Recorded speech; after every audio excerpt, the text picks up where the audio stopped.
Welcome to this explainer.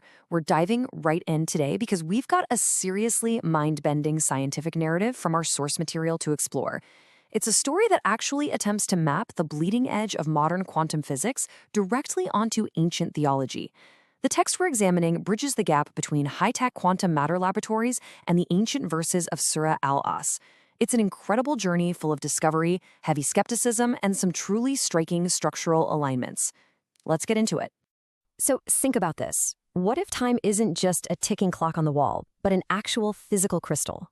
Crazy, right? It's a concept that completely challenges our most basic traditional perception of reality. We almost always think of time as a straight, continuous line that's relentlessly moving forward.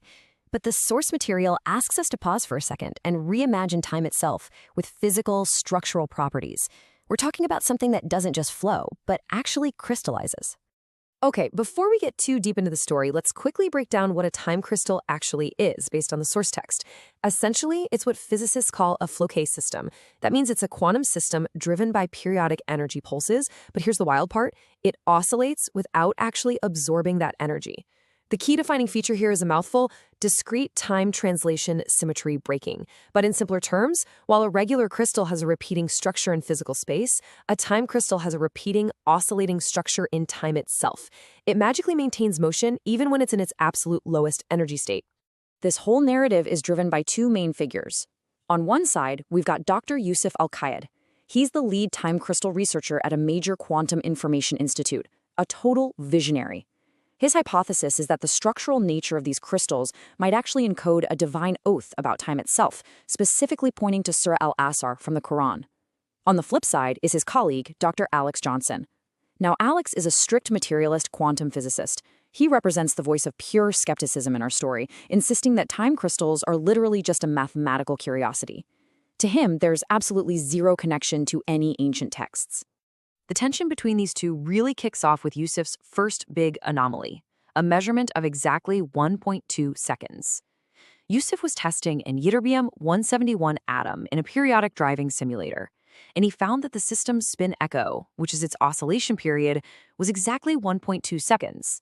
Now, what makes this specific number so profound in our source narrative is that this 1.2-second period perfectly matches the exact phonetic elongation of the Arabic letter wa, which translates to by the oath of in the human recitation of the word while as. Now, if you're naturally skeptical, you're probably thinking exactly what Dr. Alex Johnson thought. He just immediately dismissed it. He said, it's an artifact of the atom's dephasing, nothing more. Alex is basically proxying our own natural scientific skepticism right here.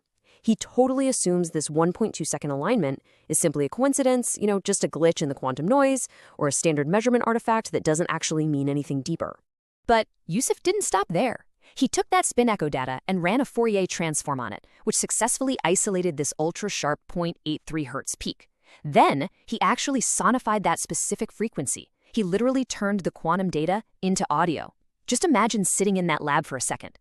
When he played the output, the speakers emitted this slow, deep tick-tock. But according to the source, the audio envelope perfectly matched the distinct phonetics of the Arabic word. We're talking the guttural sounds of the letter Ain, the whistling of Sod, and the tapping of Ra. The data even let him project a 3D Floquet space hologram where these quantum behaviors visually matched the text. It was a staggering 99.9% match. All right, so Alex is determined to debunk this whole thing. He tries to synthetically recreate Yusuf's results by building his own periodic driving simulator using the exact same 100 nanosecond pulses. But, and this is crucial, he applied a random phase without actual time translation symmetry breaking. He firmly assumed that just the periodic pulsing alone was what was creating this phonetic audio illusion. But when Alex ran the audio sonification on his synthetic output, result? A complete failure. It just produced this random, meaningless hum. There were absolutely no phonetic patterns to be found. And this right here perfectly illustrates a core quantum mechanical difference that Yusuf was quick to point out. The missing link? It's something called phase slip.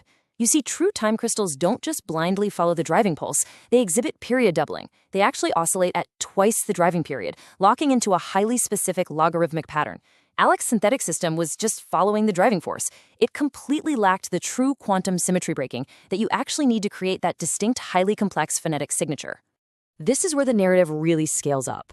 Yusuf actually expanded his research beyond just that first word. He meticulously mapped 4 distinct quantum behaviors of the time crystal directly to the 4 segments of Surah al-Asr. So, the initial eternal oscillation maps straight to wal-Asr, the oath of time. Then, quantum decoherence maps to khusr, which means loss or decay. Quantum revival maps to amanu, meaning those who believed or regained coherence. And finally, synchronization maps to tawasau, representing phase alignment or mutual advising. Let's actually break these down one by one. Let's dig into that second stage, decoherence. In quantum physics, decoherence is basically when a system loses its structured quantum state and decays right back into noise. Yusuf measured the system's decoherence time and found that the relaxation rate exactly matched the phonetic friction of the Arabic letter kha in the word husr, which, remember, translates to loss. And just to be absolutely sure this wasn't some fluke with Iterbium, Alex independently verified this decoherence pattern across 5 completely different time crystal systems, including diamond NV centers and trapped ions. The loss pattern showed up identically in every single one of them. Moving on to phase 3, we hit this absolutely astonishing phenomenon known as revival time. This is that rare moment when a quantum system miraculously pushes back against entropy and actually regains its coherence. According to the source text, Yusuf found that this exact timeline of quantum revival perfectly aligned with the phonetic elongation of the letter aleph in the phrase illa alatina amanu, which means except those who believe. In the story, this physical regaining of quantum coherence becomes this direct, beautiful mirror for the concept of spiritual revival. And finally, we get to the 4th stage, phase synchronization. This is where multiple atomic spins in the crystal start oscillating together in perfect harmony. Yusuf noticed that the time lag required for this synchronization perfectly matched the phonetic rotation of the letter wa in the phrase watawasawa, translating to advising each other to truth. And this wasn't just some isolated finding in Yusuf's lab. Alex's skepticism pretty much entirely vanished as this specific synchronization data was independently replicated in major laboratories at Harvard, Maryland, and Oulu. All of this builds up to a super dramatic scene at the International Quantum Matter Conference. Just picture a quiet, absolutely packed presentation hall as Yusuf projects a striking visual overlap. On one side, he shows the time crystal's purely mathematical 1.2-second spin echo phase diagram. On the other side, the audio envelope generated purely by a human recitation of wal-Asr. When he overlapped the two for the crowd, they were a 99.9% identical match. The physical measurement of time's crystallization was perfectly mirroring the ancient spoken oath. And this is the emotional climax of the source narrative. Dr. Alex Johnson, the guy who spent 30 years being a staunch materialist studying Floquet systems, the guy who initially dismissed everything as an artifact, he stands up right there in the conference hall, and he publicly concedes, saying, "I admit today, the time crystal is the physical embodiment of wal-Us. The data was just too overwhelming, too precisely replicated across entirely different quantum architectures for him to deny that profound structural alignment anymore." Now, the research didn't just stop at that conference. It actually sparked what the source calls the Al-Asr Time Crystal Project, which illustrates some highly unconventional practical applications they're claiming. Usually, if scientists want to artificially increase the coherence time of a quantum system to keep it stable, they use a technique called dynamic decoupling. But Yusuf's lab claims that by exposing the time crystal to the actual audio recitation of Surah al-Asr, the system's coherence time increases by 30%.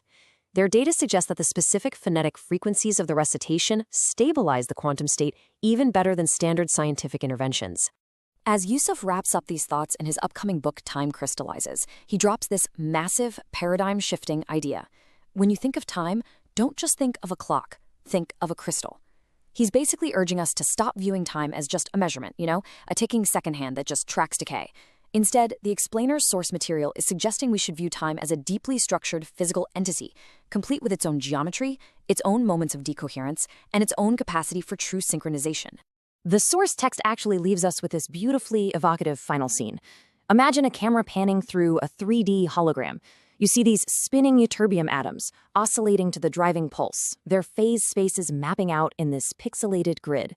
And as the audio of the recitation plays, that grid slowly fades, transforming into the intricate Arabic script of Surah al-Asr, with the synchronized atomic spins glowing in a radiant golden light.